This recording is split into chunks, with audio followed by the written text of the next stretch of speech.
Një nga dëshmitë historike më të rëndësishme të Tiranës hapdyert me një pamje krejtësisht të re.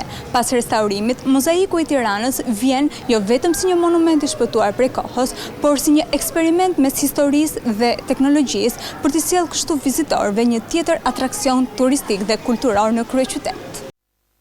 I ndodhur në zonën e njohur si mozaiku i Tiranës, pranë sheshit Avni Rustemi, monumenti është zbuluar rastësisht në vitin 1972.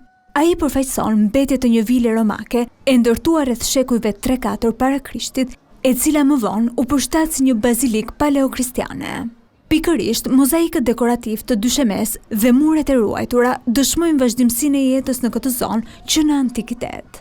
Në vitin 2022, mozaiku i Tiranës u nënshtrua procesit të restaurimit dhe rikonceptimit, ku u shtua edhe kjo godinjë që do të shërbejë si një muze për artefaktet arkeologjike.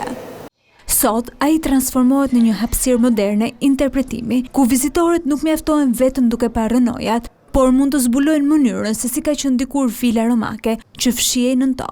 Këtu kemi rindërtime të mozaikëve në kuptimin digjital të fjalës dhe rindërtimin e vilës romake ku mendohet se ka qenë gjithë pjesa e mozaikëve të gjetur dhe mendohet që me shumë vërtetësi është bërë një rindërtim digjital i cili është edhe dinamike dhe mund të komandohet me komanda virtuale, edhe që mund të kënaqë edhe ata vizitorë që së shpejti do të jenë këtu edhe me bileta, edhe do të kemi një administrim dhe një menaxhim që do të jetë edhe për të ndihmuar mirëmbajtjen, edhe për ta vetë financuar mozaikun, gjithë programet e tij edukative, kërkimore.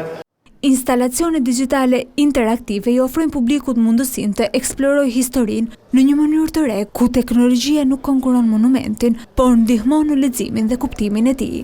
Nga një sit i harruar për vite me radhë, mozaiku i Tiranës është shndërruar në një destinacion ku historia nuk lexohet vetëm në gur, por edhe përjetohet përmes teknologjisë. Një mënyrë e re për t'i dhënë një trashëgimisë kulturore e për ta bërë atë më të afërt për çdo vizitor.